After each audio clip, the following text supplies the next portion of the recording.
All right, let's move on to the conference championship because I got a bone to pick with y'all because it's a lot of hypocrisy going on right now. And I'm going to tell you exactly where it starts.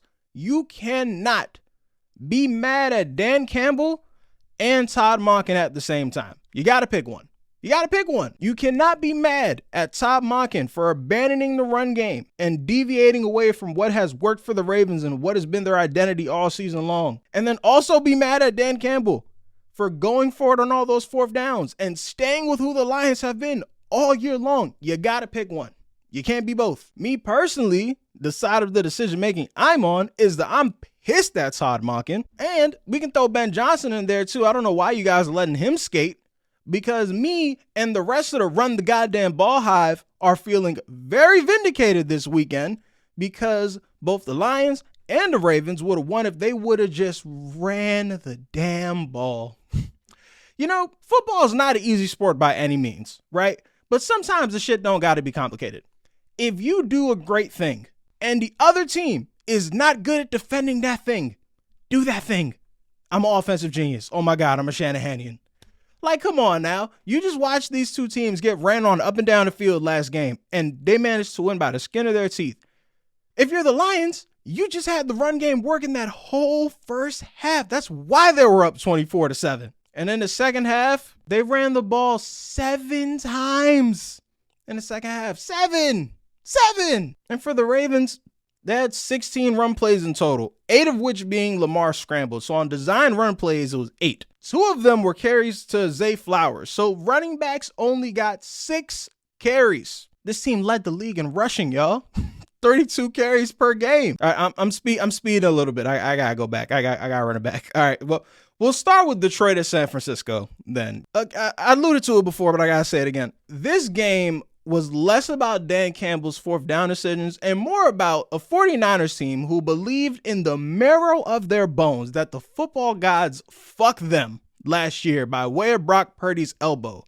And that Super Bowl title was theirs. And goddamn it, since last January, they've done a pretty damn good job convincing us that they're correct. Now, I don't play the if game because Brock Purdy wasn't struck by lightning. He was struck by Hassan Reddick. And now here they are, a year later, playing the exact same team that they would have been playing if Brock Purdy was, in their opinion, if Brock Purdy was healthy last year. Funny how that works. But more importantly, on Dan Campbell's fourth down decisions, did Dan Campbell make Josh Reynolds drop the ball twice? Did Dan Campbell give Brock Purdy a speed boost and make him look like white Michael Vick out there? Dan Campbell make Jahmyr Gibbs fumble? Speaking of which, this is back to Ben Johnson.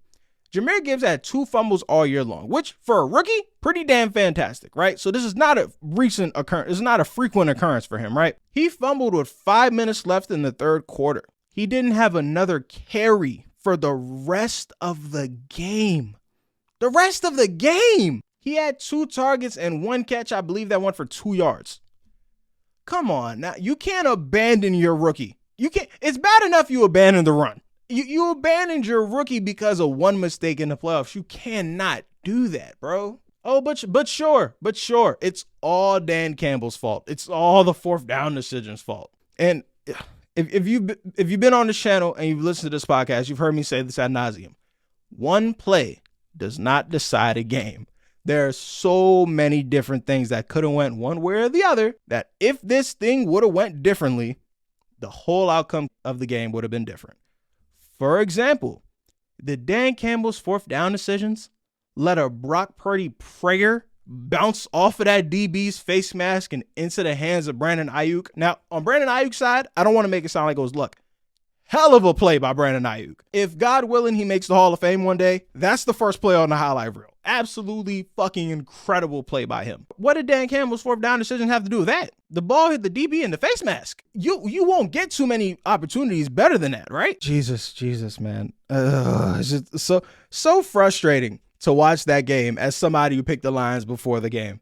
But even before the game, I said, hey, if the Lions want to win this game, they need to run the ball no less than 40 times. Make this game look like something out the 1980s. Run the ball some more, and when you're tired of running the ball, run it again. They only had 29 rush attempts. They were getting 6.3 yards a carry, bro. Come on. Come on, bro. It's not like they're in a position where they just, all right, we have to come back in this game, so we have to keep throwing the ball. No, you were up 17 points. Keep running the ball. Ugh. All right, I'll get more on the line shortly. But for the 49ers, that's 2 straight games in a row after hearing all season long how y'all can't come back from late game leads, and you guys have done it twice in a row. Salute to y'all. That's a hell of an accomplishment.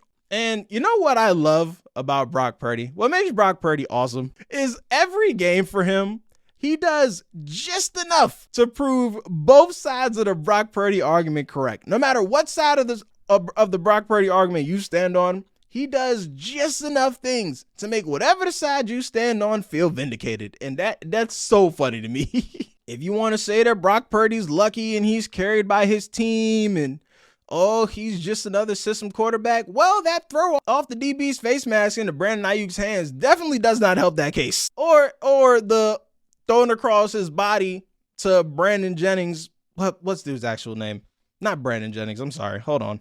Jawan Jennings, first only catch, by the way, for Jawan Jennings reaching back like Odell Beckham trying to grab this hand off the ground. Yeah, you can see that and say, oh yeah, Brock Purdy's lucky. Or if you're on the side that Brock Purdy's the greatest quarterback since Joe Montana, you can look at the second half of that game and say, Brock Purdy brought us down from 17 points. And both of you are correct from your observation. Your conclusion, but your observation, yeah, you got it. Oh man, just a frustrating game. And I said this in my preview right after the game. What a kick in the dick.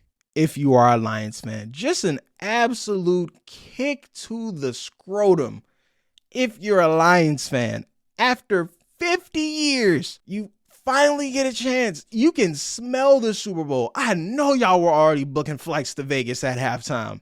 Up 17, shit, I would too. Just for it to end like that, Lions fans did not deserve that. You didn't. You just didn't. But unfortunately, that's how it went. And you know whose fault it wasn't? Dan Campbell, the person who that aggressive mind state we all fucking loved. Now we want to blame that for the reason they lost. That's not how this works. You live by the sword, you gotta die by the sword. Sucks to suck. All right, let's get to this Ravens-Chiefs game. And same thing, bro. Same thing, bro. Run the damn ball. Run the damn ball. Oh my God. That might be what I name this episode. Run the damn ball. Oh, Jesus, sweet baby Jesus. Just before we get to the running the damn ball part, it's just, so the Ravens game started, right?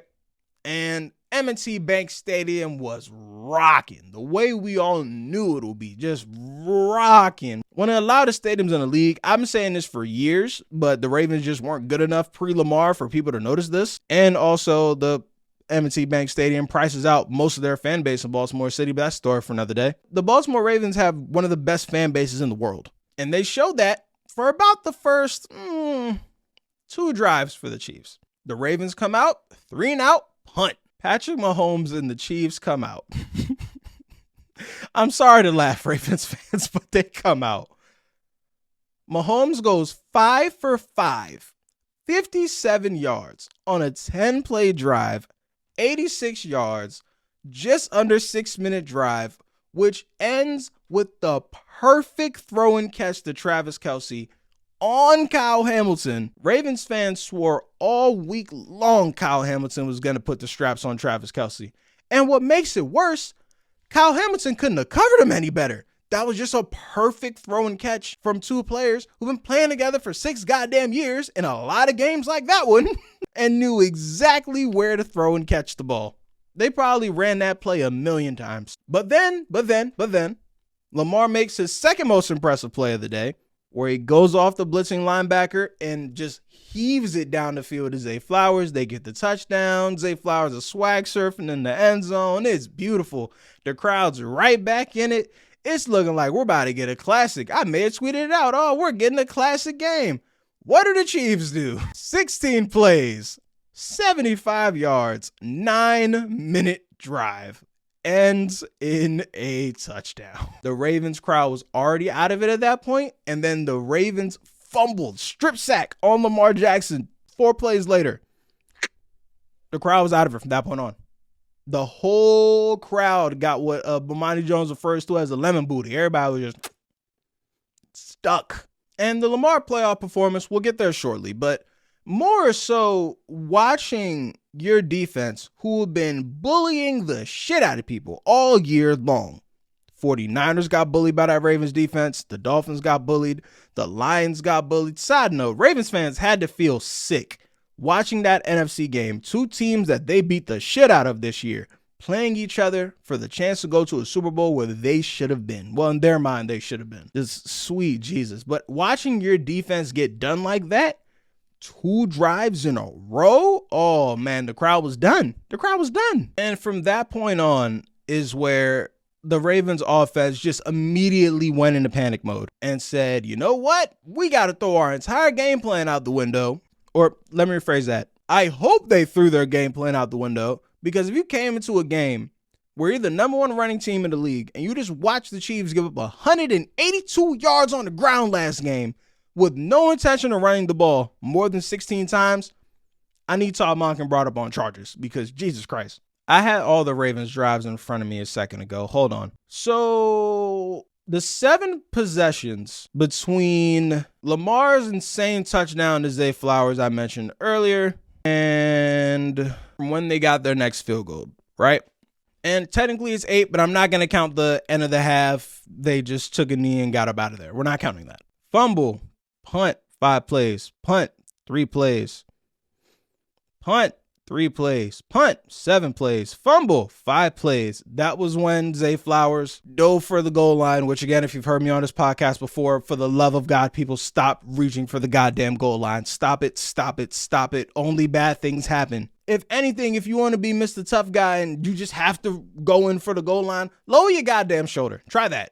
Lower your shoulder. Lower your shoulder, hold on to the ball, and run through some people instead of trying to be goddamn Superman and reach with the ball. Try that one. Interception where Lamar threw a prayer up where in the postgame he said he was trying to get a pass interference call, where all the Ravens fans all week long tried to tell us, oh, the refs are going to try and screw us because they want Taylor Swift in the Super Bowl, which I feel like I keep coming back to the same phrase.